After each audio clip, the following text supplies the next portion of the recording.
warahmatullahi wabarakatuh. Om Swastiastu, Namo Buddhaya, salam kebajikan dan salam sejahtera bagi kita semua.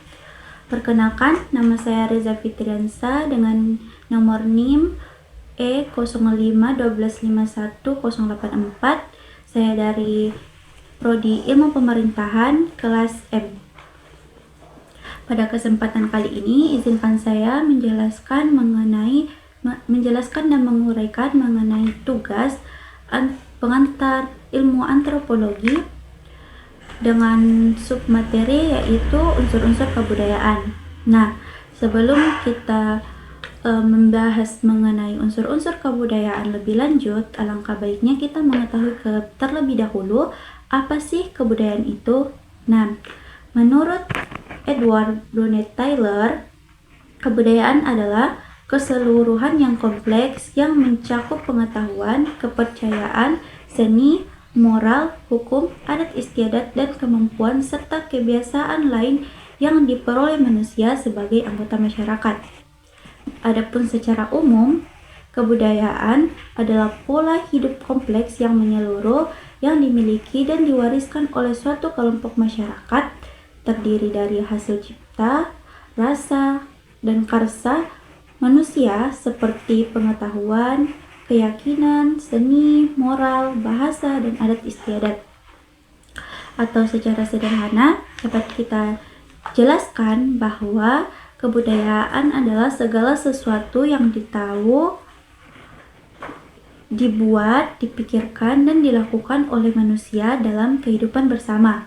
Kebudayaan diwariskan dari generasi ke generasi dan menjadi ciri khas suatu masyarakat. Nah, adapun 7 unsur-unsur kebudayaan yaitu yang pertama bahasa atau media komunikasi, kemudian yang kedua organisasi sosial atau struktur masyarakat, yang ketiga sistem pengetahuan atau pemahaman dunia, kelima sistem ekonomi atau adaptasi ekonomi, yang kelima sistem religi atau kepercayaan, yang keenam kesenian, ekspresi, dan estetika, ketujuh sistem teknologi. Nah, pada kesempatan kali ini izinkan saya menjelaskan satu persatu mengenai unsur-unsur kebudayaan tersebut. Nah, yang pertama yaitu unsur bahasa. Bahasa bukan hanya alat komunikasi, melainkan juga cerminan identitas suatu kelompok. Melalui bahasa, nilai-nilai sejarah dan pandangan dunia diturunkan dari generasi ke generasi. Setiap bahasa membentuk cara berpikir penuturnya dan menciptakan ikatan yang kuat antara individu. Atau secara sederhana, bahasa adalah alat komunikasi yang digunakan untuk menyampaikan pikiran, perasaan, dan informasi kepada orang lain.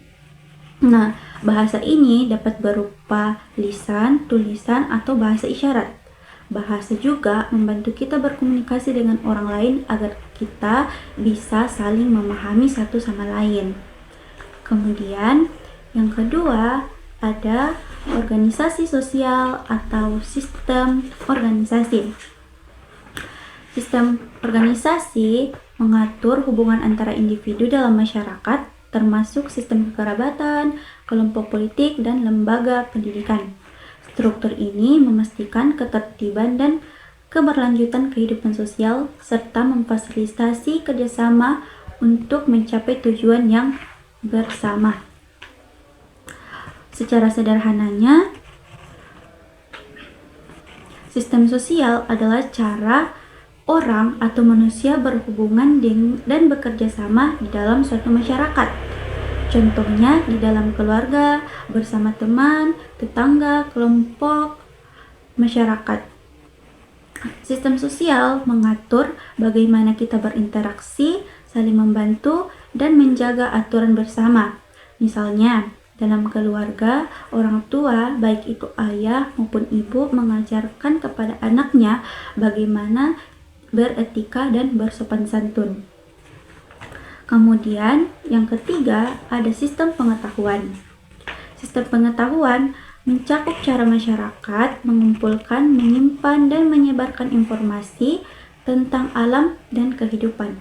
Ini bisa berupa ilmu pengetahuan modern, kearifan lokal, atau metodologi yang membantu manusia menjelaskan fenomena di sekitar mereka. Atau secara sederhananya, pengetahuan adalah segala sesuatu yang diketahui oleh masyarakat, termasuk bagaimana cara membuat sesuatu dan teknologi. Pengetahuan ini membantu manusia memecahkan masalah dalam kehidupan dan memenuhi kebutuhan hidup. Nah, yang keempat ada sistem ekonomi. Sistem ekonomi atau sistem mata pencarian adalah cara masyarakat memenuhi kebutuhan dasar mereka seperti makanan, pakaian, dan tempat tinggal. Ini bervariasi, yang awalnya pada zaman dahulu mereka melakukan memenuhi kehidupannya mulai dengan cara berburu dan meramu, kemudian naik level menjadi pertanian, dan sekarang menjadi industri modern yang semuanya mencerminkan adaptasi budaya terhadap lingkungan. Secara sederhananya, sistem ekonomi atau cara pencari penghidupan adalah cara masyarakat memenuhi kebutuhan hidupnya, seperti bertani, berdagang, atau bekerja di pabrik. Cara mencari penghidupan manusia atau setiap orang itu berbeda-beda, tergantung lingkungan dan kemampuan masyarakat. Kemudian, yang kelima ada sistem religi. Sistem religi memberikan makna pada kehidupan dan mengatur hubungan manusia dengan yang ilahi atau kekuatan supranatural. Ini meliputi kepercayaan, ritual, simbol, dan praktik yang memberikan pedoman moral dan etika bagi masyarakat. Atau secara sederhananya, dapat kita jelaskan atau dapat kita ketahui bahwa kepercayaan dan agama adalah keyakinan atau aturan hidup yang dianut masyarakat tertentu. Ini memberikan pedoman moral dan etika dalam bertingkah laku. Kemudian yang keenam yaitu kesenian. Kesenian adalah wujud ekspresi, emosi, imajinasi, kreativitas manusia. Ini dapat berupa seni rupa, tari, musik, sastra, atau pertunjukan. Kesenian berfungsi sebagai sarana komunikasi, hiburan, dan pelestarian nilai-nilai budaya yang khas. Kesenian adalah cara masyarakat mengekspresikan dirinya, baik itu melalui musik, tari, lukisan, dan cerita.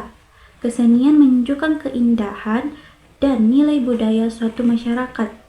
Contoh seperti tari tradisional, seperti tari zaman di Aceh, tari padupa, dan musik-musik seperti musik bambu, musik keroncong atau gamelan yang sering dipentaskan dalam festival budaya.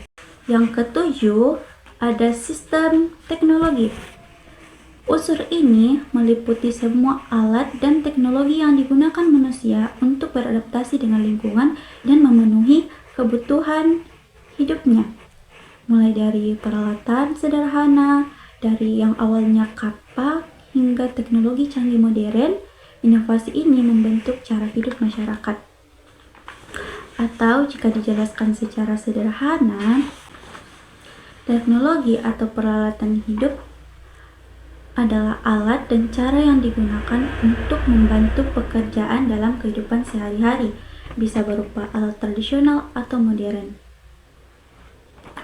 Jadi, peralatan itu atau teknologi itu adalah alat yang digunakan untuk memenuhi kehidupan kita dalam sehari-hari. Seperti contoh sederhananya, kapak, terus parang, dan lain-lain, cangkul, dan lain-lain sebagainya. Adapun menurut pendapat saya, contoh yang dapat diambil atau paling relevan dengan unsur-unsur kebudayaan dalam kehidupan sehari-hari itu adalah gotong royong. Mengapa saya mengambil contoh gotong royong sebagai salah satu unsur dari kebudayaan, yaitu dimana ketika kita bergotong royong sudah terdapat ketujuh unsur itu, seperti unsur sistem organisasi atau organisasi sosial, di mana ketika kita melakukan gotong royong, kita saling berinteraksi antara satu dengan yang lain. Kemudian ketika kita bergotong royong, otomatis kita saling berbicara, saling berkomunikasi antara satu dengan yang lain, dan hal itu kita menggunakan bahasa sebagai alat komunikasi kita, baik itu kita menggunakan bahasa daerah atau menggunakan bahasa Indonesia. Kemudian unsur kesenian. Di dalam gotong royong terkadang juga terdapat unsur kesenian, seperti ketika kita sementara melakukan pekerjaan gotong royong, kita sering mendengarkan musik-musik tradisional atau bahkan lagu-lagu tradisional, dan kemudian di dalamnya juga ada unsur pengetahuan, di mana ketika kita bergotong royong membangun rumah, kita menggunakan unsur pengetahuan, yaitu bagaimana cara atau metode membuat rumah tersebut. Kemudian ada juga unsur teknologi. Nah, untuk unsur teknologi atau unsur peralatan. Nah, unsur peralatan ini seperti kita menggunakan peralatan yang bisa berupa peralatan sederhana atau peralatan modern juga. Seperti kalau peralatan sederhana itu cangkulkah, ataukah berupa paku, palu. Kemudian ketika selain itu, ketika kita bergotong royong juga ada juga di dalamnya unsur sistem ekonomi, di mana bagi masyarakat agraris biasanya ketika penanaman padi, atau contoh misalnya di daerah saya itu sering orang-orang bergotong royong mencabut bawang merah. Nah, ketika orang-orang mencabut bawang merah itu, mereka bergotong royong kemudian diupah per hari, seperti itu. Adapun menurut pendapat saya, memahami unsur-unsur kebudayaan sangat penting untuk menjadi identitas dan keberlangsungan suatu masyarakat. Kebudayaan bukan sekedar warisan masa lalu, namun juga fondasi untuk membangun masa depan yang harmonis dan inklusif. Dengan menghargai dan melestarikan kebudayaan kita dapat memperkuat rasa persatuan dan toleransi. Kesimpulannya, unsur-unsur kebudayaan seperti sosial, bahasa, sistem pengetahuan, kepercayaan, kesenian, dan mata pencarian membentuk kerangka kehidupan masyarakat. Kebudayaannya bersifat dinamis dan harus dipahami serta dilestarikan agar dapat memperkuat identitas dan keharmonisan sosial. Studi kasus gotong royong menunjukkan bagaimana unsur-unsur kebudayaan bekerja secara nyata dalam kehidupan sehari-hari. Nah, mungkin inilah penjelasan yang dapat saya sampaikan. Kurang lebihnya mohon dimaafkan. Sebelum saya tutup, saya pernah mendengar, saya terinspirasi dengan perkataan seseorang yang mengatakan bahwa orang pintar ialah orang yang mampu menyampaikan sesuatu dengan bahasa yang mudah dan bahasa yang sederhana, sehingga seluruh orang atau orang yang paling bodoh di dalam ruangan itu dapat memahami apa yang ia sampaikan.